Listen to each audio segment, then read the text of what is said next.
Baik, Assalamualaikum warahmatullahi wabarakatuh. Selamat pagi, apa kabar hari ini?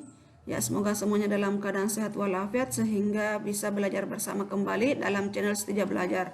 Namun sebelum pembelajaran dimulai, terlebih dahulu kita berdoa sesuai dengan agama dan kepercayaan masing-masing. Bismillahirrahmanirrahim.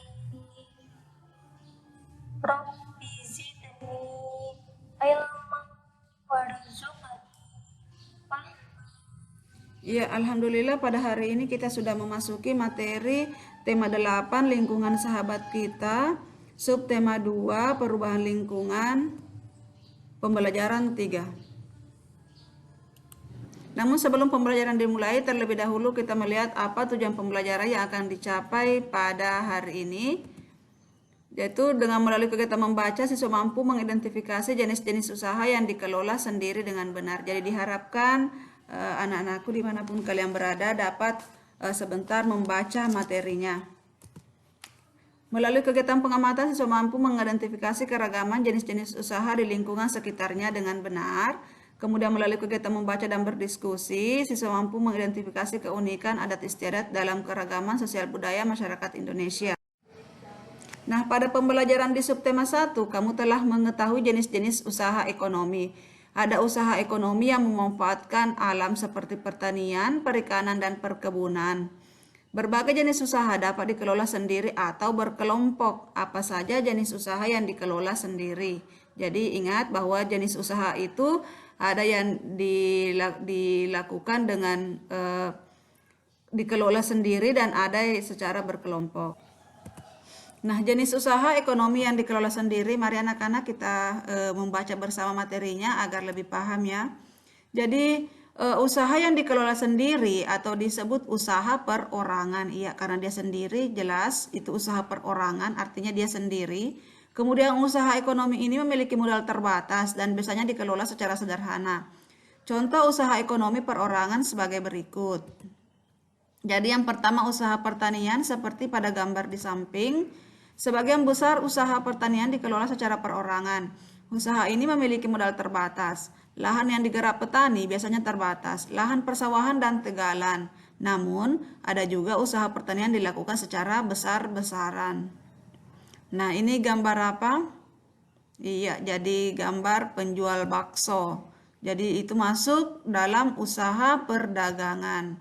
Jadi usaha perdagangan secara perorangan biasanya berskala kecil dan sedang. Contoh usaha perdagangan antara lain pedagang asongan, pedagang keliling, pedagang kaki lima, pedagangan di pasar, warung, dan toko kelontong. Nah, ini gambar apa? Ya, jadi ini seseorang sedang memperbaiki mobil ya. Nah, ini termasuk kegiatan usaha yang bergerak dalam bidang jasa. Perhatikan usaha jasa perorangan di daerah sekitarmu. Coba sebutkan usaha jasa tersebut. Secara umum, banyak usaha jasa yang dikelola secara perorangan. Contohnya usaha salon, fotokopi, bengkel, potong rambut, dan penjualan pulsa. Nah, usaha industri. Sektor industri yang dikelola perorangan merupakan industri rumahan. Contoh industri rumahan antara lain usaha kerajinan tangan berupa pembuatan keramik, souvenir, tembikar, anyaman, dan mebel. Jadi usaha masyarakat banyak dipengaruhi oleh kondisi geografis tempat tinggalnya. Sebagai contoh di Bali, keindahan alam dan keunikan budaya di Pulau Bali menjadikan industri pariwisata berkembang pesat. Akibatnya banyak jenis usaha di Bali. Tahukah kamu keunikan budaya di Bali? Ya, jadi Bali merupakan salah satu daerah yang banyak sekali memiliki keunikan budaya. Jadi desa unik di Bali antaranya, Bali merupakan tujuan wisata yang sangat terkenal, baik dalam negeri maupun luar negeri. Hal-hal yang membuat Bali menarik untuk dikunjungi wisatawan, salah satu daya tarik Bali adalah adanya beberapa desa unik. Desa apa sajakah itu? Apa keunikannya? Bacalah penjelasan. Iya, ini salah satu gambar daerah yang ada di Bali.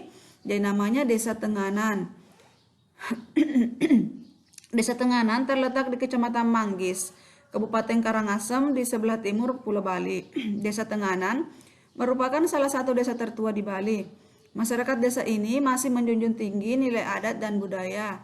Desa Tenganan merupakan salah satu desa Bali Aga atau desa asli suku Bali. Desa ini terkenal dengan kesederhanaannya. Iya, jadi ini adalah gambar desa Terunyan. Desa Terunyan terletak di pinggir Danau Batur, Kintamani, Kabupaten Bali, Bali Utara. Keunikan desa ini adalah tradisi pemakamannya. Pada masyarakat Hindu Bali, jenazah orang meninggal akan dibakar atau yang disebut ngaben. Namun di desa Terunyan, jenazah yang orang meninggal hanya diletakkan di atas tanah di dalam goa, bahkan ada di atas pohon. Tradisi ini mereka sebut dengan istilah mepasah. Ya, Desa Penglipuran. Desa Penglipuran terletak di Kabupaten Bangli, lebih kurang 45 km dari kota Denpasar. Desa ini memiliki struktur bangunan yang teratur dan rapi. Masyarakat Desa Penglipuran tidak pernah melepaskan adat dan budaya yang berlaku turun-temurun. Oleh karena itu, masyarakat Desa Penglipuran banyak melakukan acara adat seperti pemasangan dan penurunan odalan, serta perayaan galungan dan hari besar lainnya. Baik, sikap terhadap keunikan adat istiadat daerah tertentu di Indonesia. Jadi setiap suku bangsa memiliki adat istiadat. Adat istiadat adalah perilaku budaya dan aturan-aturan yang diterapkan dalam masyarakat secara turun-temurun. Oleh sebab itu, biasanya terhadap sanksi sosial bagi mereka yang melanggar atau tidak menjalankan adat istiadat itu berlaku. Jadi karena kita terdiri dari negara kepulauan, Indonesia sebagai negara kepulauan yang memiliki banyak pulau dan setiap pulau memiliki adat istiadat yang berbeda, maka seyogyanya kita memiliki sikap saling menghormati, saling menghargai. Iya, demikianlah materi pada hari ini. Semoga bisa dipahami dengan baik. Ingat untuk mengerjakan tugas tetap tepat waktu. Demikian, assalamualaikum warahmatullahi wabarakatuh.